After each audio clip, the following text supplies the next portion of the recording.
नमस्कार। तर आजचा व्हिडिओ आहे संक्रांती स्पेशल व्हिडिओ। तर आजच्या व्हिडिओमध्ये मी सांगणार आहे की छोट्या मुलांसाठी बोरन्हाण ज्वेलरी जी आहे ती कशी करायची। याआधी मी तिळव्याची ज्वेलरी जी आहे याचे व्हिडिओ शेअर केलेले आहे। त्याचप्रमाणे तिळाची डॉल आहे किंवा तिळगुळाची भातुकली आहे, याचे बरेच व्हिडिओ शेअर केलेले आहे। त्याचप्रमाणे संक्रांतीसाठी ज्या रांगोळ्या आपण काढतो त्यांचे सुद्धा व्हिडिओ मी शेअर केलेले आहे। अशा प्रकारची माळ कशी तयार करायची अगदी सोपी पद्धत आहे। तर या सगळ्यांचे व्हिडिओ मी शेअर केलेले आहे आणि आज शेअर करणार आहे तो व्हिडिओ आहे बोरन्हाण ज्वेलरीचा। तर अशा प्रकारे बिस्किटच्या वस्तू पण आपण कशा करू शकतो याचे पण व्हिडिओ मी शेअर केलेले आहे। तर अशा प्रकारची सुंदर अशी ज्वेलरी आपण घरच्या घरी अगदी सहज सोप्या पद्धतीने कशा प्रकारे करू शकतो, तर हे मी आजच्या व्हिडिओमध्ये सांगणार आहे। आणि माझे व्हिडिओ जर आवडले तर लाईक नक्की करा आणि शेअर करायला विसरू नका। आणि माझ्या चॅनलवर पहिल्यांदा आला असाल तर सबस्क्राइब करायला विसरू नका। आणि आता सुरुवात करूया आपल्या बोरन्हाण ज्वेलरीला। अगदी सोप्या पद्धतीने बोरन्हाण ज्वेलरी ही कशी केली जाते।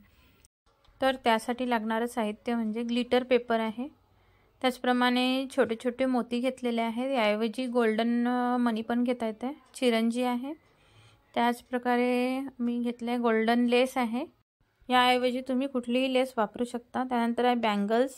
तर मी ग्लिटर पेपरवर झाकणाच्या मदतीने 4 सर्कल तयार करून घेणार आहे। मी छोटीशी सर्कलची डिझाईन तयार करणार आहे। सर्कल ऐवजी स्क्वेअर किंवा आपल्याला जो शेप तयार करायचा आहे तो शेप द्यायचा, कुठलीही डिझाईन तयार केली तरी छान दिसेल।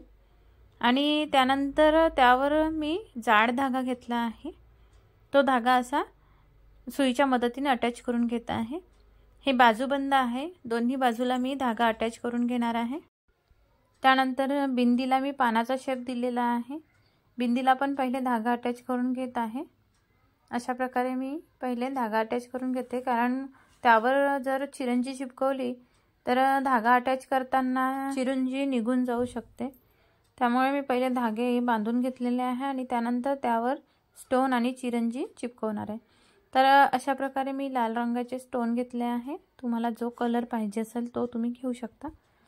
आणि प्रत्येक ह्याच्यावर लाल रंगाचे स्टोन चिपकवून त्यानंतर बाजूला मी चिरंजी लावणार आहे। तर अशा प्रकारे बिंदीला असं लांबुडका स्टोन होता आणि गोल स्टोन आहे ते बाजूबंदाला आणि गळ्यातल्यासाठी जे तयार केलेलं आहे त्याला पण लावणार आहे। अशा प्रकारे स्टोन आणि चिरंजी धागा बांधल्यानंतर चिपकवून घेणार आहे आणि हे सगळं चिपकवल्यानंतर उन्हात वाळवून घ्यायचं आहे। अशा प्रकारे मी उन्हात ठेवलेलं आहे ते। आणि ते सगळं तयार झाल्यानंतर बाजूला माळ तयार करून घेत आहे चिरंजीची। त्यासाठी मी मोती टाकते, पहिले जेवढे मोती पाहिजे आहे तेवढे मोती टाकून घ्यायचे। मी 5-6 मोती टाकले आहे, कारण जिच्यासाठी मी ज्वेलरी तयार करून देत आहे ती अगदी नाजूक आहे, तर छोटेसेच बाजूबंद तिला पाहिजे। अशा प्रकारे मोती टाकल्यानंतर 2 मोतींच्या मध्ये एक चिरंजीचा दाणा फसवून त्याला मोतींनी परत टाईट करून घ्यायचा आहे। तर अशा प्रकारे एक एक चिरंजी मध्ये मध्ये टाकून एक चिरंजीची माळ तयार करून घ्यायची आहे। चिरंजी टाकताना चिरंजी ही थोडीशी खडबडीत घ्यायची, ती प्लेन घेऊ नये, जेणेकरून ती धाग्यामध्ये फसली पाहिजे। तर अशा प्रकारे आणि टाईट करत जायचा मोती, ज्यामुळे चिरंजीचे दाणे जे आहे ते निघून गेले नाही पाहिजे। अशा प्रकारे माळ तयार झाल्यानंतर शेवटच्या मोतीला एक गाठ तयार करून घ्यायचे। दोन्ही बाजूला मी माळ तयार करून घेत आहे आणि त्यानंतर आपल्याला लेस लावता येते, नाहीतर एखादा धागा जो असतो ज्वेलरी डोर म्हणून मिळतो ते पण बांधून घेता येते। अशा प्रकारे शेवटच्या मोतीला गाठ तयार करून घ्यायची आहे। गाठ अशा प्रकारे टाईट करायची की मोती ढिला व्हायला नको, जर मोती ढिला झाला तर सगळे चिरंजी निघून जाईल। तर अशा प्रकारे सुंदर असे बाजूबंद तयार झालेले आहे। त्यानंतर बघूया बिंदी। तर बिंदीसाठी मी पान शेप तयार केलेला होता, त्यावर स्टोन आणि चिरंजी चिपकवून घेतली आहे आणि ते वाळवून घेतलेलं आहे। त्यानंतर त्यामध्ये मोती ओवून घेते आणि जशी आपण माळ तयार केली बाजूबंदसाठी तशा प्रकारची माळ तयार करून घ्यायची आहे। अशा प्रकारे आपली बिंदी आणि बाजूबंद तयार झालेले आहे। त्यानंतर बघूया नेक पीस। तर त्यासाठी मी 2 सर्कल तयार करून घेतले होते आणि एका सर्कलला धागे अटॅच करून घेतलेले आहे. एका साईडनी लेस लावायची आहे. तर लेस हे स्टॅपलरच्या मदतीने पण लावतात किंवा सुई धाग्याच्या मदतीने पण अटॅच करून घेता येते. तर अशा प्रकारे मी स्टॅपलरच्या मदतीने अटॅच करून घेत आहे. तर दुसऱ्या बाजूनी धागे आणि एका बाजूनी लेस यासाठी की मागच्या बाजूनी आपल्याला बांधता आलं पाहिजे. आणि एक छोटी माळ आणि एक मोठी माळ अशा प्रकारे 2 माळा तयार करणार आहोत. तर त्यासाठी मी मोती ओवून घेतलेले आहे. अंदाजाने मी 20 मोती पहिल्या माळ्यामध्ये आणि दुसऱ्या माळ्यामध्ये 24 मोती अशा प्रकारे मोती ओवून घेतलेले आहे. तर अशा प्रकारे मी छोटी माळ तयार करून घेतलेली आहे.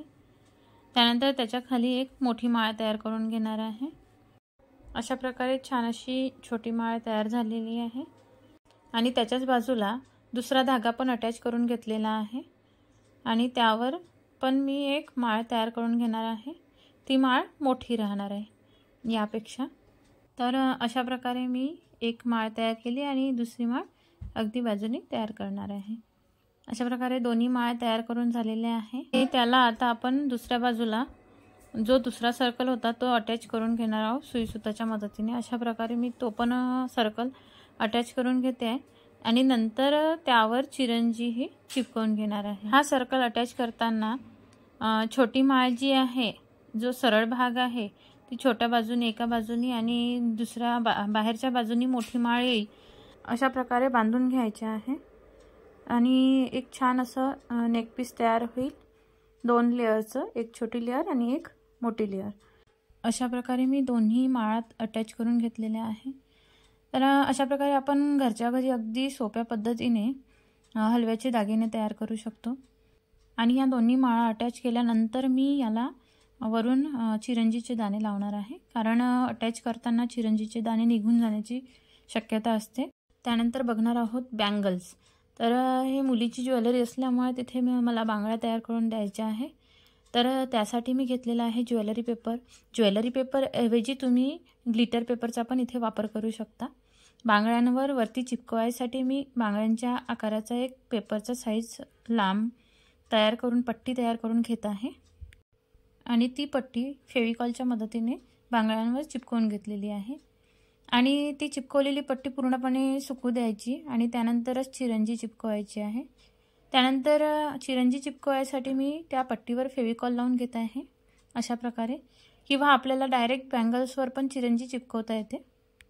आणि फेविकॉलचा वापर जास्तीत जास्त करावा म्हणजे चिरंजीचे दाणे जे आहे निघून जाणार नाही. त्यानंतर मी या बँगल्सला डबल लेअरची चिरंजी लावणार आहे. त्यासाठी मी वरून पण फेविकॉल परत लावते आणि वरून परत चिरंजीचे दाणे ठेवते आहे. तर अशा प्रकारे आपले बँगल्स सुंदर असे तयार होईल. तर अशा प्रकारे आपलं एक कंगन तयार झालेलं आहे आणि दुसरं तयार करते आहे. आणि दोन्ही कंगन तयार झाल्यानंतर त्याला छान उन्हात वाळवून घ्यायचे आहे जेणेकरून त्याची चिरंजी निघायला नको.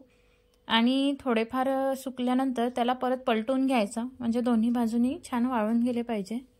तर अशा प्रकारे आपल्या सुंदर अशा बँगल्स तयार होतील, कंगन तयार होतील. तर अशा प्रकारे आपण घरच्या घरी सुंदर ज्वेलरी अगदी सहज सोप्या पद्धतीने बनवू शकतो. त्याला मी उन्हात वाळवून घेत आहे.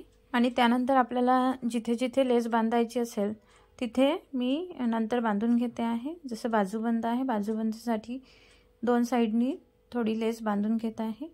मी इथे व्हाईट लेसचा वापर केलेला आहे. ती गोल्डन लेस पण आपण इथे वापरू शकतो. तर माझा आजचा व्हिडिओ आवडला असेल तर लाईक नक्की करा. आणि ही तिळाची फुलदाणी आहे, याचे पण व्हिडिओ मी शेअर करणार आहे. तर लाईक नक्की करा आणि व्हिडिओ शेअर करायला विसरू नका आणि सबस्क्राईब नक्की करा. अशा प्रकारे आपली हलव्याची ज्वेलरी तयार झाली आहे. तर कशी वाटली नाजूक अशी सुंदर ज्वेलरी कमेंटमध्ये नक्की सांगा. आणि या व्हिडिओमध्ये जे टेबल चेअर टाकले आहे आणि बिस्किटांची ट्रेन टाकली आहे तर ते कसे वाटले ते नक्की सांगा. आणि ज्वेलरी आवडली असेल तर कमेंटमध्ये नक्की सांगा. धन्यवाद.